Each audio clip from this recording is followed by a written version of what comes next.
Hindi is an Indic or Indo-Aryan language. All Indo-Aryan languages developed from Sanskrit, which developed into three major Prakrits: Maharashtra Prakrit, Magadhi Prakrit, and Sharasini Prakrit, which itself developed into other languages like Gujarati and Punjabi, but also Hindustani, which itself diverged into Urdu and Hindi. When Hindi was evolving from Sharasini, it was used mainly in drama and arts in northern medieval India. Present-day writings come from the 3rd to 10th century CE, what was probably a form of spoken vernacular around 2 BCE. When Sharasini was evolving into the central Indo-Aryan languages, Islam came to the subcontinent via Turkic and Arabic invaders. As a result, many Turkic and Arabic loanwords entered the new emerging languages. Before the English conquered India, there were two other ruling kingdoms that dominated the country: the Delhi Sultanate and the Mughal Empire. Both kingdoms were Persianized, meaning they admired Persian culture and brought Persian to the subcontinent. While Sanskrit was the religious language, Persian was made the official language of both kingdoms. As a result, Persian vocabulary was infused to rising Indo-Aryan languages, including Hindustani. Some Persian words from Hindi are air, haba, from Persian huwa, the word for enough, bas, from Persian bas, the word for self, khud, from Persian khud, and the word for life, zindagi, comes straight from Persian zindagi. At the turn of colonialism, the English entered and ruled India, but Persian was replaced by the Karibli dialect of Delhi as the ruling language of the country. At this time, two main varieties of Hindustani began to arise: Hindi and Urdu. As the English made Urdu the official language of the country, the majority of Hindus were equally angry that it wasn't written in Devanagari. As a result, Hindustani began to split into two main separate standard languages: Urdu, which had more Arabic and Persian influence, and Hindi, which had more Sanskrit influence.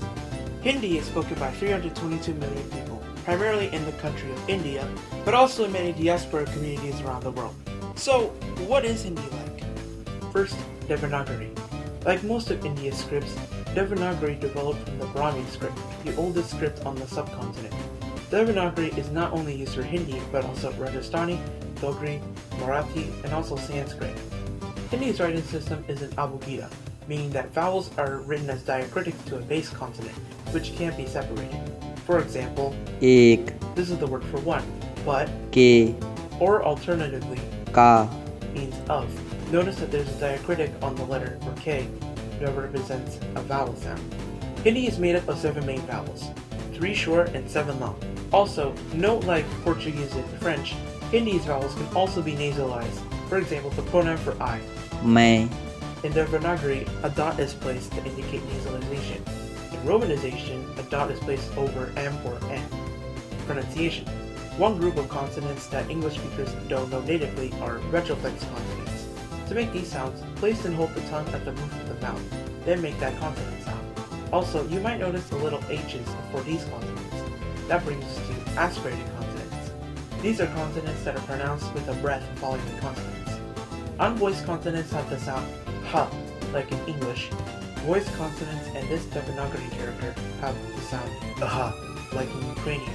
And then we have this symbol, which is an approximate between va and wa, va. Grammatical gender and noun cases. Like other Indo-European languages, Hindi has 2 genders to categorize nouns: masculine and feminine. Masculine nouns mainly end in the sound ah, where feminine nouns mainly end in the sound e. For example, the word for boy, ladka, and the word for girl. ladki, An example of irregular gender endings are Sanskrit loanwords. Grammatical cases are forms of a pronoun, noun, or adjective that change in the context of grammar. These are the endings for nouns, and these endings are for adjectives. Postpositions. Similar to prepositions in English, they show direction or location of the noun in English. While they come before the noun, they come after the noun for postpositions in Hindi. There are 8 cases that postpositions can appear in: nominative, ergative, oblique, prepositional, genitive, inessive, adessive, terminative, and sublative. Note that ka, and sa, change to agree with the gender, number, and case of the noun, which shows either possession or semblance. Verbs. Let's take a look at a simple sentence. This means I drink juice. मैं रस पीता हूँ. Word for word, it's I juice drink am. The word order of Hindi is SOV, subject, object, verb. The word juice, can also be used as an English loanword in this context. However, रूस, it is also fairly common as well. The verb for drink is. पीना, To conjugate this verb, we remove the infinitive particle, ना, then add a suffix that corresponds to the gender and number of the subject. ता, Is used for masculine singular. ते, Is used for masculine and general plural. General meaning either masculine and feminine or for objects. And ती, for both feminine in the singular and plural. But how can we tell which one is which if these endings are ambiguous? That's where this verb comes in. होना, Meaning be. होना, Is the only verb that has separate conjugations for person and number. Note the plural remains the same, but only the pronoun changes. How about in the present continuous? This means he's eating an apple. वह एक सेब खाता है. Word for word it's he and apple, eat verb root, stays is. The main verb रहना, means remain, comes before the root of the main verb, खाना, which means to eat. And also notice how रहना, comes after the verb root, but before the verb be. There's also a past tense. This sentence means I was at the hospital. मैं अस्पताल में था. Here we see the past tense conjugation of the verb be. था, It's the masculine singular, थे, the feminine singular, थी, the masculine plural, and थी. for the feminine plural. Also, note this postposition after the noun, which means at. मैं, And notice that it also has a different pronunciation from the pronoun for I. मैं, मैं. Ergativity. In simple terms, a verb agrees with the object of the sentence, not the subject. This can happen if 1. The verb is transitive, meaning it takes an object. 2. The verb is perfective, meaning the action is complete.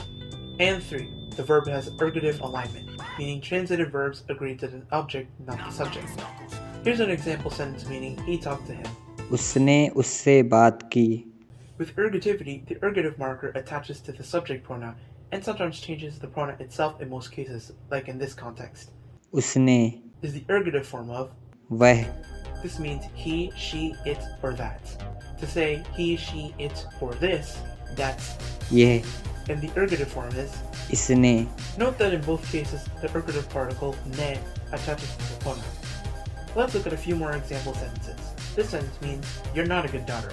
तुम अच्छी एक बेटी नहीं हो. Word for word, it's you, good, a, daughter, no, are. Here we see the pronoun तुम, meaning you in the second person singular.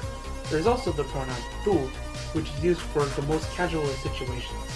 Most adjectives are reflective for gender and person. Only a small subset of adjectives can't inflect. For example, to say the clean table. साफ मेज. Notice how clean comes first, but is not inflected. Next, the noun by itself could also be considered indefinite. Hindi doesn't technically have definite or indefinite articles, meaning the or a in English. But we place एक, meaning a, which is the number 1, before the noun to make it indefinite. The negation word नहीं. is placed before the verb of the sentence. Remember that be always comes at the end of the sentence, but in this case, because the sentence is negative, it can be dropped, but not in all cases. And one more sentence. This means we will rest at home. हम घर पर आराम करेंगे. Word for word, it's we, home, at. Rest, will do. Remember, unlike prepositions, postpositions come after the noun in Hindi, and they come after the main object of the sentence. Here we see, एंगे, which is the future inflection.